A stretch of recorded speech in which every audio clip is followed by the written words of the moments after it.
So now I will discuss some basic fundamentals of answer writing with you people today, and along with that I'll provide a broad instruction with respect to how an ideal UPSC answer should look like. దాంతో పాటు రేపటి క్లాస్లో so maybe the same answer writing style it can also be extended to essay also. So how it can be extended to essay, ఒక brief introductory class అనుకోండి. It's not the complete thing about essay. I discuss essay much later to you people. కానీ basic structural idea of an essay, structural idea of an answer I am going to provide in these sessions. Now please try to understand this. First and foremost, okay, whenever a UPSC question is given to you people, so what you need to do is the first and primary and fundamental rule for answer writing is, first and foremost, identification of the question properly is very, very important.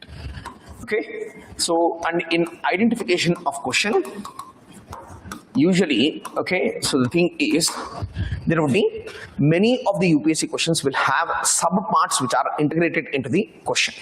And a question lone chala sub parts untai. So the first and primary rule for proper answer writing is you have to, okay, first one is break down the question into its sub parts. Usually in UPSC question, the questions are never singular questions, sir. Usually the questions would have multiple sub questions which are integrated as part of it. So first and foremost, identifying of these sub parts is very important for you people. And in identifying the sub parts, what you need to do is, at least in the initial phases of answer writing, when you read a question, the sub parts need to be, okay, provided a block this way. Starting స్టేజ్లో కంపల్సరీగా మీరు black చేసి చూసినప్పుడే మీ question అనేది break down చేయడానికి కుదురుతుంది. And what ever section you have blocked and identified as a central part or central demand of the question, remember carefully sir, while writing the answer, the same, okay, breakdown or the same sub part of the question, it should be provided as, okay, what sir, major side heading in the answer. Remember carefully, sir. Okay, the first fundamental rule is the major side headings of the answer should and must come from what, sir? The question itself. You should not try to use any creativity here. Just look at the question, break it down, and the broken down part should become the major side heading for the question. Please remember, 2 parts are there, 2 major side headings will come.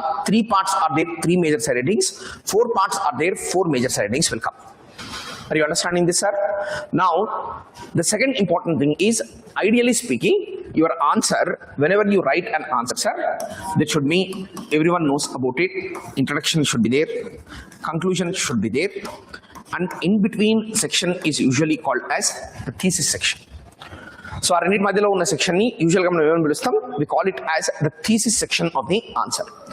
And while exploring the thesis section of the answer, the central thesis, it should revolve around these major side headings. I'll give you the types of introduction and type of conclusion also, but first try to understand the thesis part.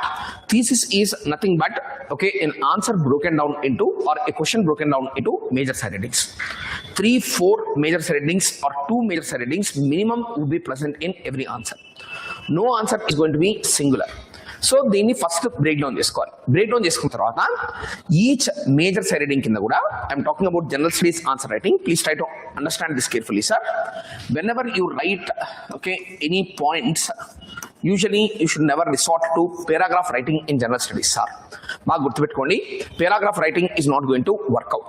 It will eat away more time and it will fetch less number of marks, and even the district collectors who are writing reports to their superiors today are conducting point by point approach in report writing, but they are not resorting to large paragraphs. Paragraph model of report writing was present earlier. ఇప్పుడు మాత్రం direct గా రిజాయిండర్స్ రాసినా సరే point by point remarks అని చెప్పి ఖచ్చితంగా point format లోనే reports రాస్తున్నారు, సుపీరియర్స్ కానీ ఇన్ఫీరియర్స్ కానీ. Because of which reason you also should resort to the same practice, sir. So and ideally speaking, under one major side heading when you right the points, your answer framework should look this way, sir, wherein every point should have one keyword, and the keyword should become the micro side heading for the answer. Understandable, sir? So the keyword should become what? Okay, it in itself should become a micro side heading for the answer. And once you write the microsite heading as a keyword, immediately it should be followed by a 2 or 3 line explanation. Ideally speaking, you should resort to only 2 line explanation, sir. And once you provide the 2 line explanation, immediately it should be followed by some example. Similarly, the second point again, the keyword microsite heading, then 2 line explanation followed by an example. The third subsequent point or the fourth subsequent point also the same thing. Fifth subsequent point also the same thing, followed by an example. So this is the ideal structure of answer writing. The reason why I am prescribing this method is this method makes the life of the examiner very easy. And remember, if you make the life of the examiner easy, then automatically he will also intend to make your life easy. Is it true or not, sir? Already every person has enough number of problems. Your answer paper should not become one more for the examiner. Because of which reason, మీరు ఈ format లో answer రాస్తే ఎప్పుడు కూడా మీకు advantage ఏమవుతుందంటే first few answers the examiner will read line by line. Human nature ఏంటంటే, so because I have also seen a lot many copies, first 3-4 answers కొంచెం చదవాలని ఇంట్రెస్ట్ ఉంటుంది. తర్వాత హ్యూమన్ నేచర్ ఏంటంటే న్యాచురల్ గానే అటెన్షన్ స్పాన్ ఏమవుతుంది sir, diminish అవుతుంది. Diminish అయినప్పుడు you observe and execute this answer writing practice, sir.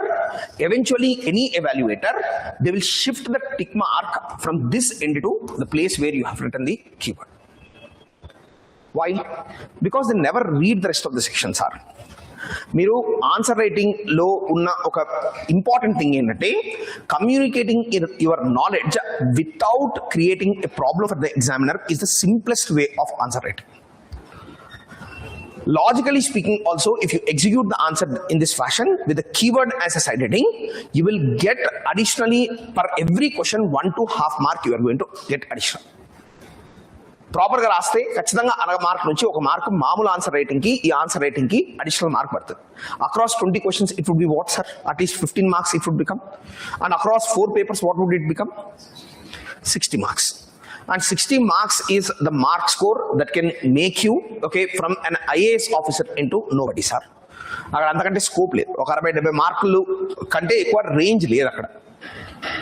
Are you understanding this, sir? So that is the reason why whenever you write an answer, you remember you should write first major side heading followed by the points, and every point should have what's a keyword based side heading, which should be followed by 2 line explanation and an example. This is how the answer should ideally look like. Then you migrate to the next major side heading, and next major side heading kinda kuda malli same way 1 2 3 4 same principle, keyword followed by an explanation, done. Is it clear, sir? Making sense to you? Very simple norm of answer writing.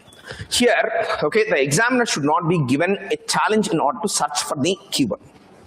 You should make the life of the examiner easy. This is the simplest way in order to present an answer.